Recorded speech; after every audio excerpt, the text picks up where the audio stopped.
Les jours s'égrènent, entre solitude sauvage et soirées au coin du feu avec des inconnus devenus amis. Des combis, des rencontres, des histoires partagées sous les étoiles. Bienvenue dans notre dernière escale en Basse-Californie. 2015, nous quittons tout pour partir à l'aventure en van. 9 ans plus tard, nous sommes toujours sur la route, trop curieux de découvrir le monde qui nous entoure. Un road trip devenu un véritable mode de vie. Les Amériques comme première étape. La suite, l'avenir nous le dira. Nous, c'est Eric et Johanna, et voici nos aventures.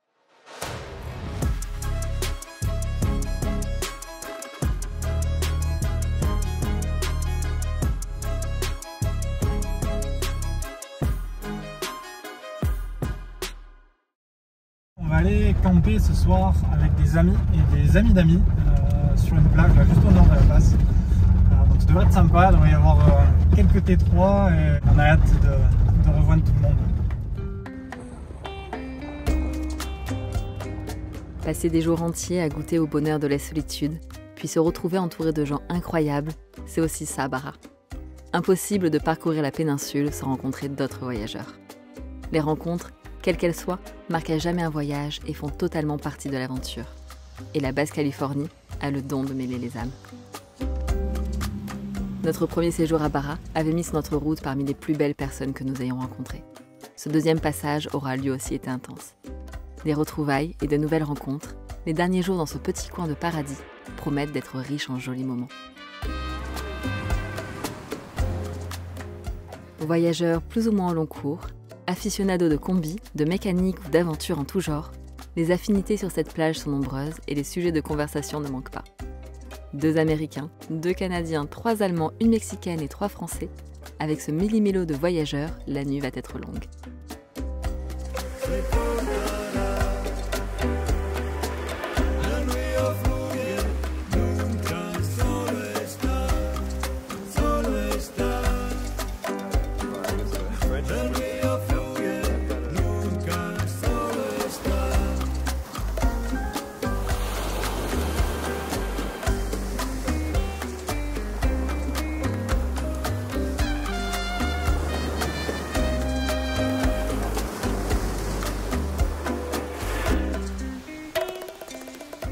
Rien de plus normal pour commencer la journée qu'une petite tournée de nos différentes maisons sur roue, thé ou café à la main et pieds dans le sable. Le van tour, un classique des rencontres entre voyageurs motorisés. Aménagement, amélioration, si chacun voyage différemment, il y a toujours une bonne idée à prendre et ce, peu importe le véhicule.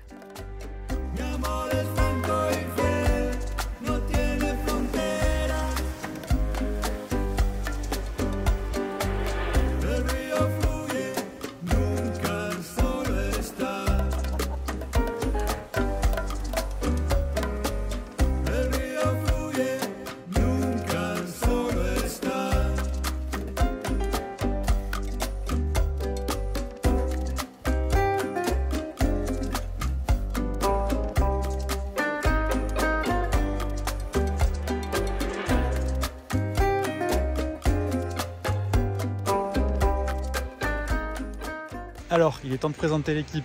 Là, on a avec le Toyota Ben, notre ami français, qui a aussi un T3 jaune aux États-Unis et qui a aussi un Doka Synchro en France, vert, qu'on a croisé quelques fois. À côté, on a Shane qui est parti faire un tour donc avec le synchro jaune sur la plage. Lui, il a plusieurs synchros ici à La Paz. Il s'occupe aussi de restauration ici au Mexique, surtout pour des Américains et des Canadiens qui viennent faire ça ici. Ensuite, à côté, on a Caro et Sven, qui sont un couple d'Allemands qui sont sur la Panaméricaine avec un synchro qu'ils ont restauré eux-mêmes. Donc, je pense qu'eux, on va certainement les recroiser à un moment ou à un autre. Au fond, là-bas, on a Anna qui travaille pour Pisvan, qui est une boîte qui restaure, qui entretient aussi des T3, des T4, etc. du côté de Seattle. Il loue aussi des véhicules pour aller à Barra maintenant. Donc là, elle en a emprunté un à l'entreprise. L'autre T3 à côté qui ressemble, c'est celui de Grégor et Janice, qui ont fait un voyage incroyable avec leur T3. Ça fait longtemps qu'on les suit, donc c'était sympa de les rencontrer enfin en vrai. Ils ont fait la Panaméricaine, ils étaient en Europe, en Islande, enfin bref. Des grands voyageurs, et eux, ils sont originaires du Canada. Ils viennent en Basse-Californie tous les 2 ans. Ils nous expliquaient qu'ils font un hiver de ski, un hiver à Barra, ils s'alternent comme ça maintenant. Et puis on a Max qu'on a rencontré déjà plusieurs fois par hasard là, sur des plages, qui est originaire d'Allemagne aussi, très sympa, qui lui est avec quand même un Jimny, un Suzuki Jimny. C'est pas très commun de voir des véhicules aussi petits en voyage si loin. Donc c'est vraiment marrant. La tente de toit est énorme par rapport au Suzuki, c'est vraiment rigolo. Enfin bref, là il y a la partie nord-américaine, on va dire, qui va partir, et puis on va rester entre Européens, je pense, pour une journée ou deux encore ici, parce que c'est vrai qu'on est quand même bien.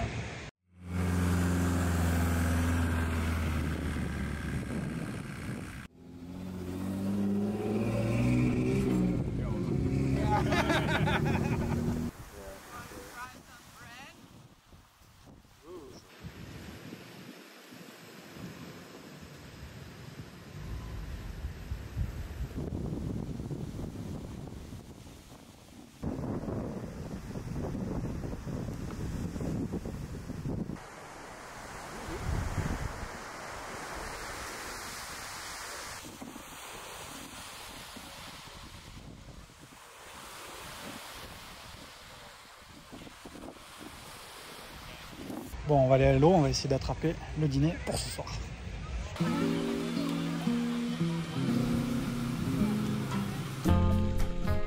Deux styles, deux méthodes, non loin de la plage, une petite barrière de corail abrite une multitude de poissons, et Zélène et Eric sont bien motivés à nous rapporter le dîner. Infinito tren nos acaba.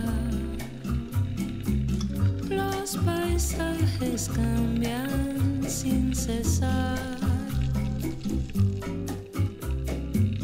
El silencio de las ventanas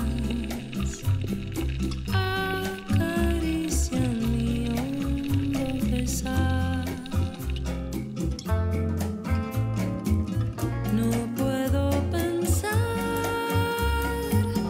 en pararme. Este movimiento me acuna. Dicen por ahí que el tiempo cura.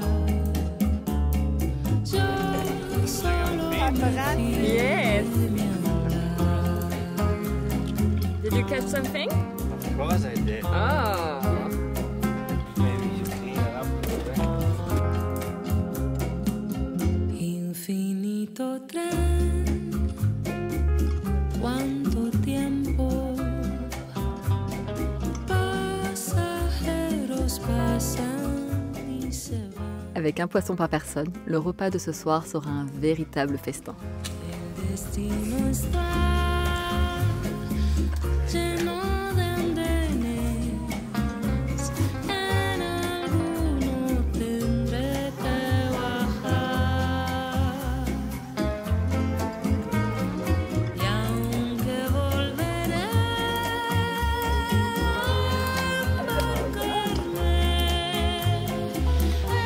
embrujada por el loco azar, solo al mover me conozco y encuentro mi único hogar.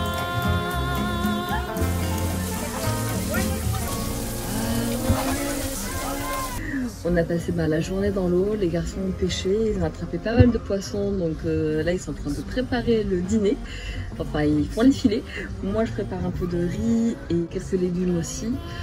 Caro elle est en train de faire des petites papillotes. Max lui il fait le feu, donc on va encore se régaler.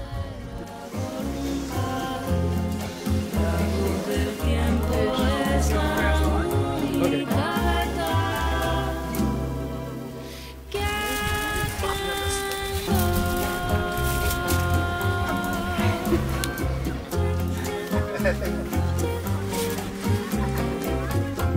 no, no, no, no, no se acaba. No se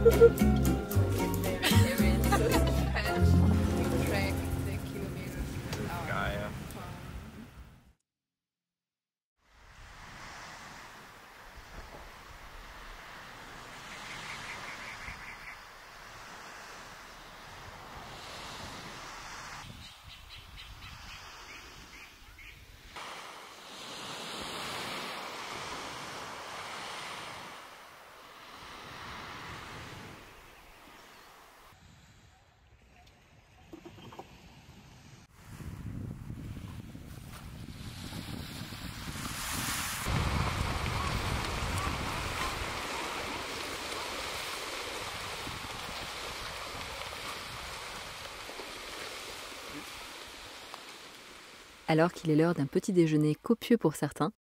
Pour d'autres, c'est déjà le temps des au revoir.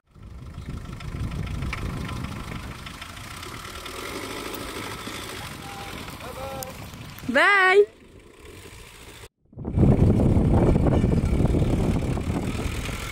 Bon, la German Team vient de partir, mais il y a Ben qui va finalement revenir ce soir. Donc voilà, on va rester ici encore une fois. Décidément. Ouais, exactement. Ce soir c'est français, juste français.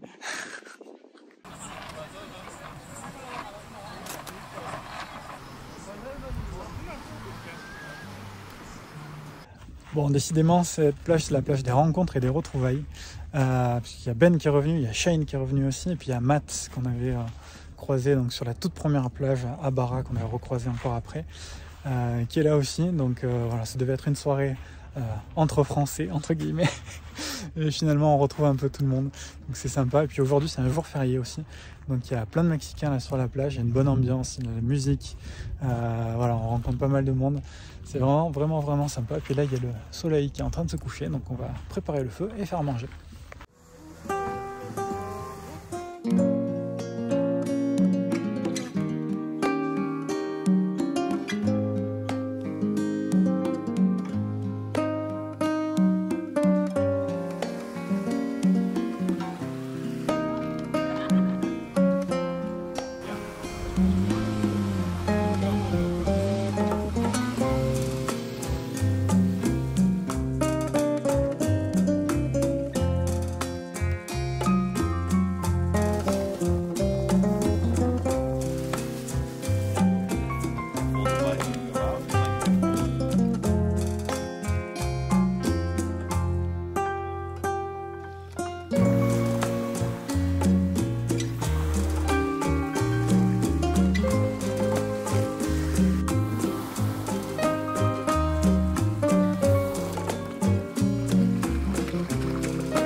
Après ces quelques jours en bonne compagnie et à l'ambiance festive, la plage finit par retrouver son calme et nous, notre solitude.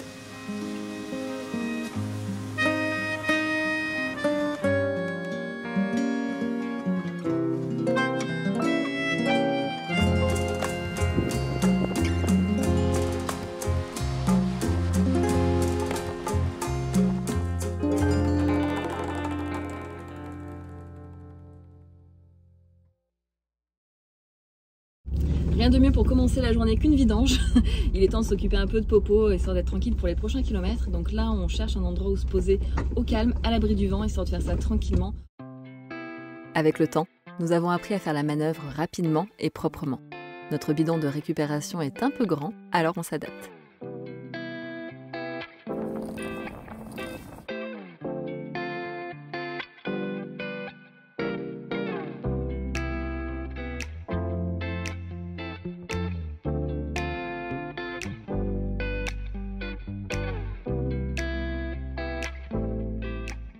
Nouveau filtre, nouveau joint. La vieille huile ira au recyclage et la nouvelle dans le moteur bien sûr.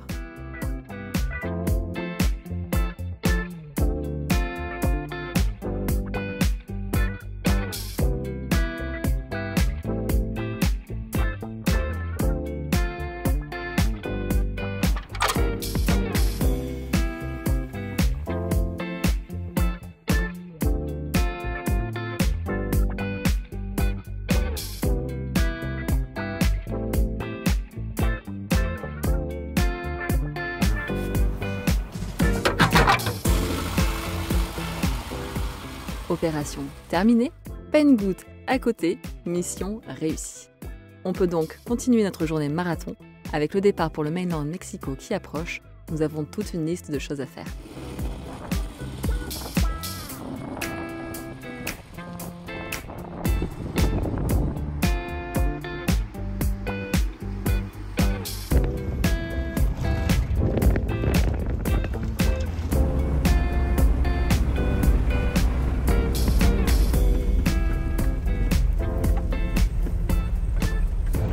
Là, on est au port de La Paz. Et on va aller voir pour réserver les billets par TMC parce que c'est moins cher. Et puis l'avantage qu'il y a, c'est qu'on peut dormir dans le véhicule sur le bateau. Normalement, c'est surtout pour les camions. Mais là, c'est plutôt cool en van. Au moins, voilà, on ne sera pas dépaysé pour la traversée.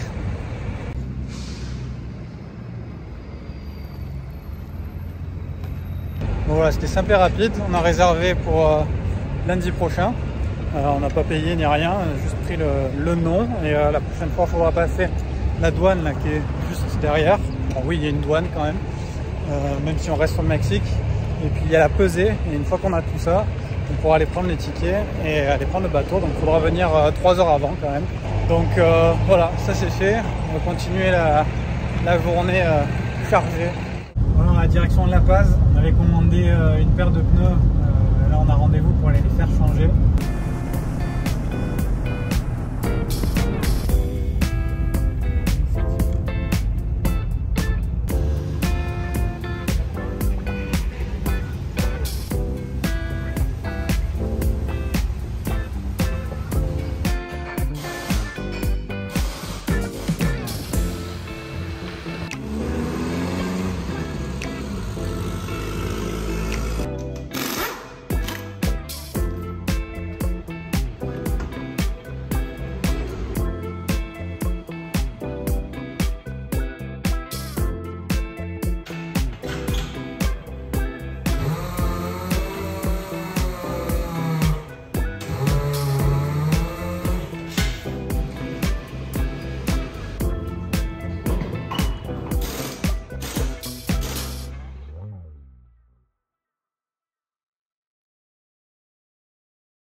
Le ferry ne part que dans quelques jours, nous laissant encore un peu de temps pour continuer notre exploration des environs.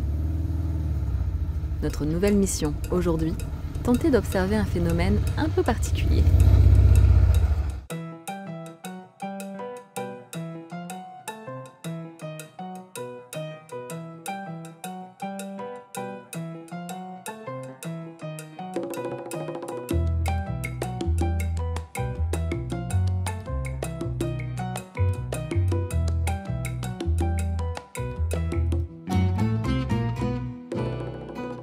Si à première vue il s'agit d'un spot tout à fait normal pour la Basse-Californie, et qu'on se le dise plutôt sympa, ici, un ballet atypique et unique se déroule parfois. À notre arrivée, rien à signaler.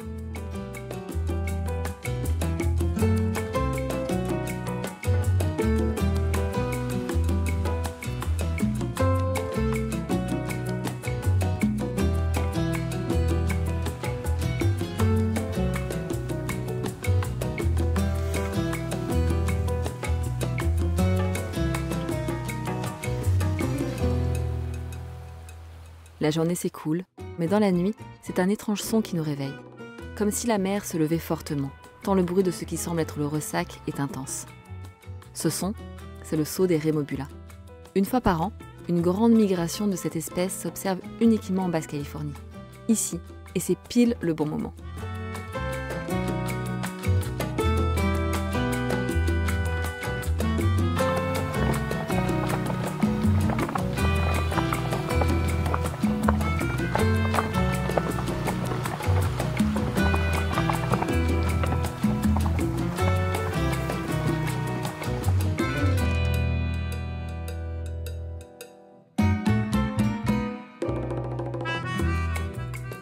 Et si cela nous a réveillés, ce n'est pas parce qu'elles sont une petite dizaine, mais bien des milliers, nageant dans la même direction et sautant hors de l'eau les unes après les autres.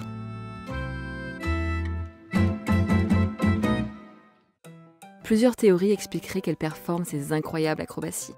Mais les recherches montrent que ces sauts seraient une façon de se débarrasser de leurs parasites, de communiquer avec d'autres groupes afin de se rassembler, ou encore une sorte de parade nuptiale.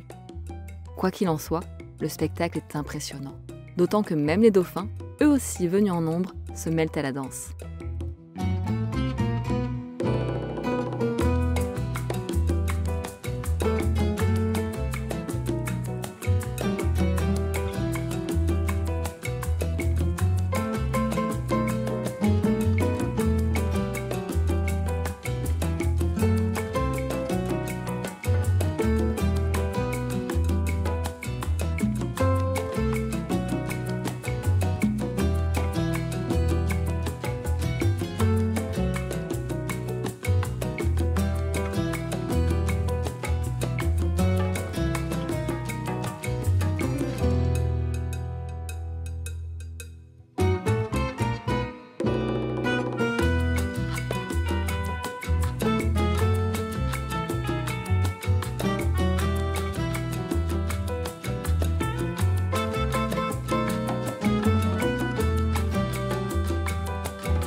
Le décompte avant de quitter la péninsule a bel et bien commencé. Et chaque dernière journée ici a une saveur bien particulière.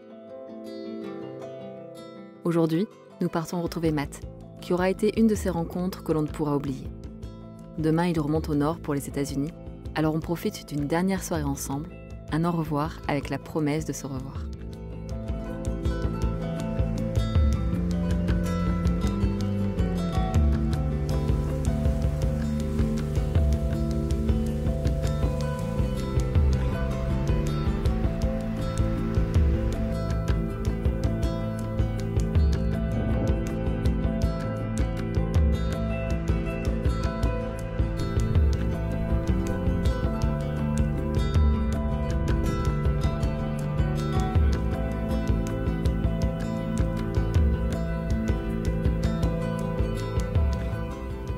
À peine parti, que c'est au tour de Caro et Sven de nous rejoindre sur cette même plage.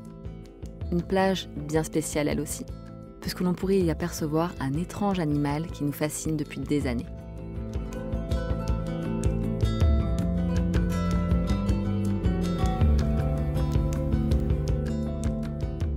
Le commandant Cousteau appelait la mer de Cortez l'aquarium du monde, et il est facile de comprendre pourquoi.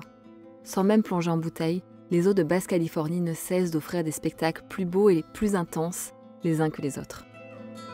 Et si les hordes de dauphins sont communes ici, un gros poisson, lui, se fait assez discret. Un gros poisson qui n'est autre que le plus gros poisson du monde, le fameux requin-baleine. Un animal nageant avec grâce, aussi impressionnant que captivant.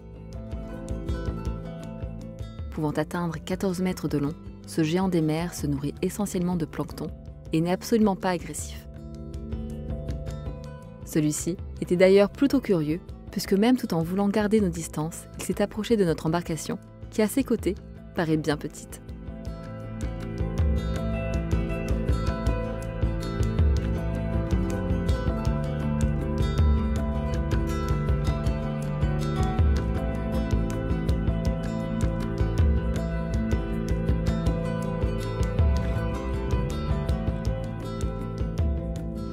C'était fou, c'est vraiment énorme. On se rend compte qu'une fois qu'on est assez proche sur l'eau, mais il était bien plus gros que le bateau, il devait faire 6-7 mètres, je pense, facile. Assez impressionnant, ouais. Vraiment impressionnant. Allez!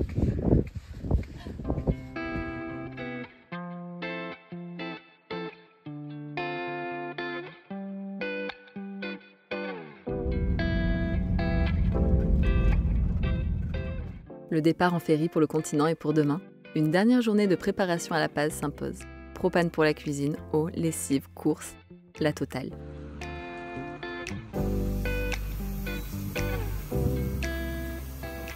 Bon, on continue notre journée intendance. Là, on va remplir en eau parce qu'on est vraiment à sec. Et puis après, lessive et compagnie. Enfin bref, grosse journée comme on les aime. Enfin surtout comme on les aime pas. Mais il faut bien la faire.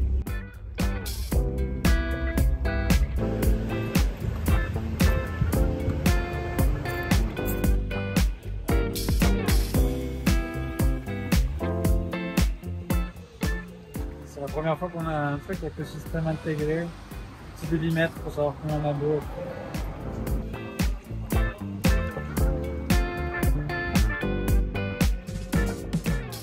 Bon, on vient de re-remplir en eau, on a mis 56 litres dans Popo, on a aussi rempli un bidon de 10 litres, plus nos deux petites bouteilles de 5 et 5, et on en a eu pour 105 pesos, qui fait à peu près 5 €.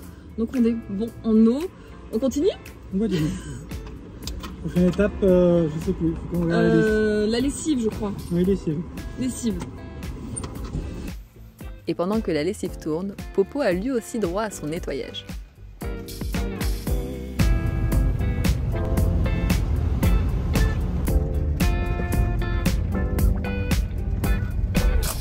va être bien là ce soir.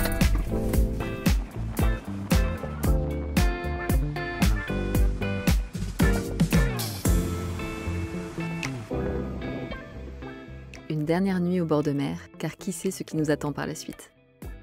Un coucher de soleil comme Barra nous en a tant donné, mais celui-ci avec un goût particulier. Bara, on l'a rêvé, espéré, attendu si fort. Y revenir après toutes ces années signifiait tellement plus que les campements sur la plage et les tacos aux poissons. Pour nous, ça voulait dire que l'aventure en direction du sud reprenait. On a fait durer le plaisir en y passant 2 mois. 2 mois qui auraient été une petite bulle d'oxygène avec de beaux moments et de belles rencontres. Des instants hors du temps pour lesquels nous sommes incroyablement reconnaissants. Mais il est temps de continuer la route. Et vous savez quoi ? Caro et Sven embarquent pour le même ferry. Alors il se peut que nous ne soyons pas seuls pour la suite des aventures au Mexique et nous avons hâte de partager tout cela.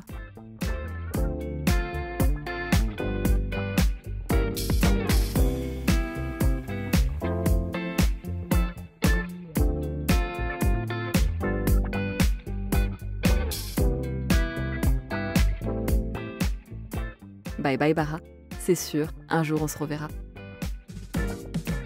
On vous embarque ?